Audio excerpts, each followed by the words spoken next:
I want to share 5 tips on preventing burnout. Burnout is a huge issue in many industries and organizations across the world, actually. And there's a lot of statistics that look at burnout. I was in Toronto presenting to a healthcare leaders conference on Tuesday, and the topic was burnout. And so, although my talk was an hour long, I wanted to share today some of the tips that I shared with this group, but I also want to talk about the contributors to burnout. You know, we think of burnout as sort of a workplace issue, and that's in its definition, right? Is sort of poorly managed stress in the work environment, and that's a riff on the World Health Organization definition, but it captures the essence. And the thing is there's many factors that play into the development of burnout. The World Health Organization does not lay blame for burnout on the feet of the organization, at the feet of the leaders, at the feet of the individual experiencing it. It doesn't. And I think it's with intention that it's been left kind of vague. So let me just say that things that contribute to burnout are things like social expectations. For example, gender roles. What men are expected to do in our society and what are expectations for women. And I work primarily with women, and I have to say there's a significant difference between the social expectations of men and women with respect to various tasks and activities.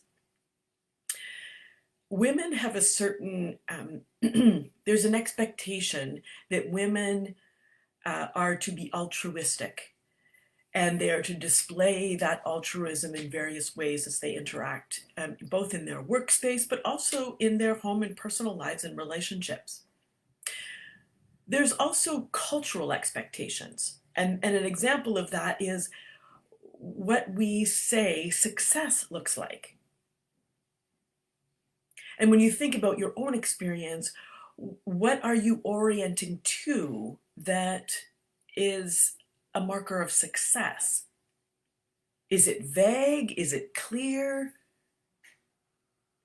Great questions to consider, because if you're kind of driving your bus in the direction of a particular view or perspective, make sure that it's one that really aligns with you.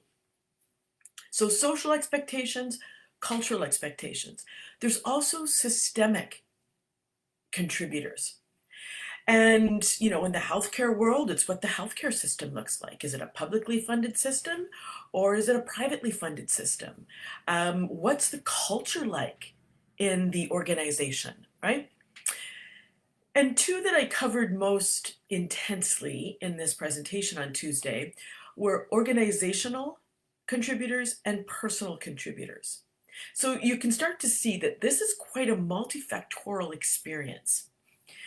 So organizational contributions are things like workload, a sense of agency, of being able to kind of direct and show up as yourself and do the activities, your job description, if you will, based on the skill set and expertise that you hold, a sense of agency.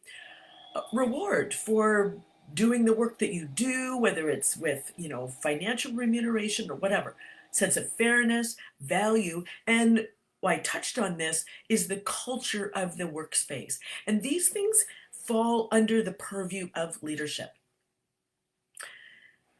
And then finally, there are personal contributors to burnout. And those are the things that we bring to our work.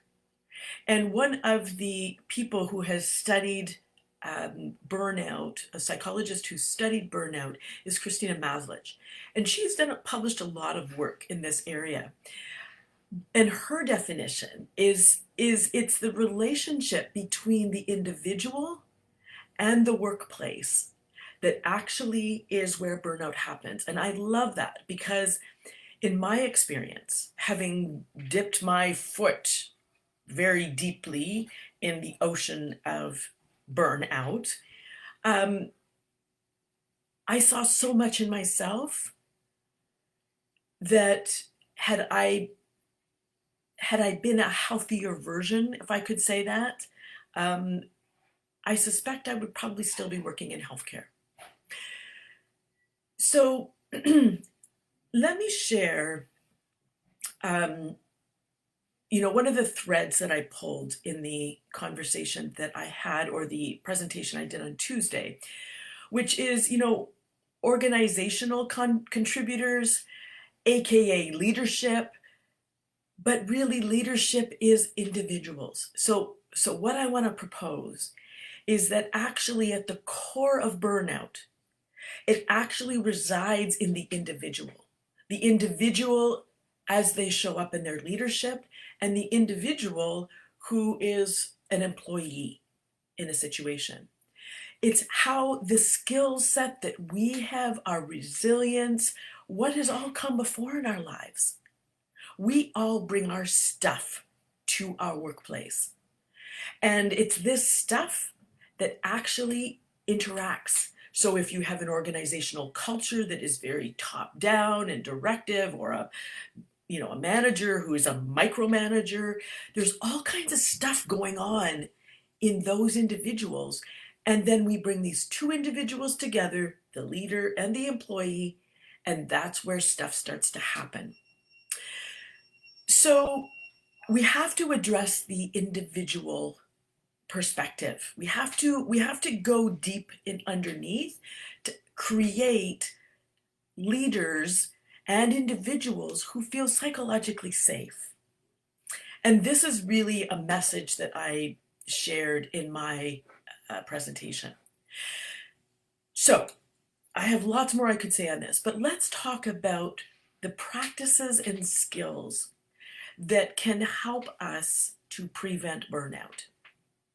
There's a really big one that I would say is, the foundational one, and that is really to get clear about who you are as your true self.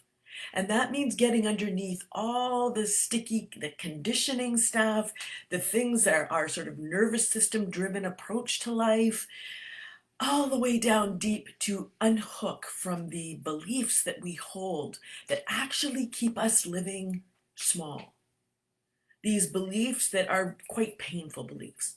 And it doesn't take much to get there, but it's really hard to do it on your own. So that would be the first thing, is to learn how to live from this place as opposed to this place.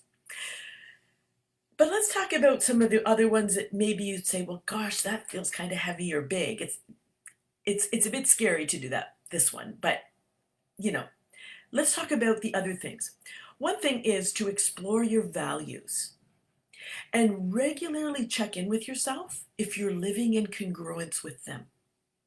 I shared a post recently about where sometimes we set aside our values because the organization holds a different value, or perhaps they say they do on the wall hold this value, but in practice it isn't. And I've certainly had experience with this. So check in with yourself. When you start to set aside your own values, you start to dive into some dark places. You're leaving yourself behind. You're setting aside something that's really important to you, and that will lead down a path to burnout. Taking micro pauses is another tip to check in with yourself. How are you doing? How is this situation that's maybe uncomfortable, or you feel it, oh gosh, there's something coming up for me here. Taking opportunities to check in with yourself, how you're doing, is a really key part of being able to process. It's the starting part of being able to process what comes up. Taking micro pauses. Number 3, I guess it's number 4 actually, is play.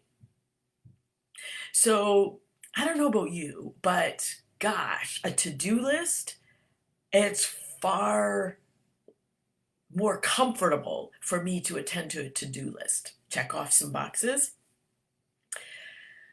It's less comfortable / less familiar for me to play. But play has such an important part of our lives. And remember, play has no outcome. I'm not playing so I can make more money. I'm not playing so that I can do this. I'm not playing so that I can make a connection with someone, so I can network with someone. No, play is play. Pure, simple, fun, no outcome. So where do you play in your life? Play is an essential part. And I wrote a post about this a little while ago now, but it's a really key part of our wellness. Number 5 is spend time being. Just being. And nature is a great place to do this. Just some time being with yourself. No distractions, just you, yourself. And again, this bumps us up sometimes against the noisy thoughts, right? Well, I gotta have music on, or my head just has too much talking. That's pointing you back to the very first point that I brought you to, which is your true self. What is it? What is it that stops you from being really present with yourself? These, and I'll finish up this section, but I'll make a comment then. So number 6 is practicing gratitude and curiosity. Noticing what's right in your world. Noticing with gratitude the things that perhaps you get a temporary feel good and then they just sort of slip away. And we're just hardwired that way. That's no judgment. We're hardwired to not spend as much time. We spend more time in the negative. It's called a negativity bias. So by cultivating, we can cultivate gratitude, and then we start to notice it more in our world. The things that are good, the things that are right. And then curiosity, what a beautiful characteristic and quality to practice, which is noticing, oh, that's interesting. I wonder what. Don't tag a judgment to it. Notice if it happens, but experimenting with it, noticing, being curious, exploring the world around you with curiosity, exploring relationships. That's an interesting comment. So these are the 6 things. So living true to yourself is absolutely the most key part of avoiding burnout.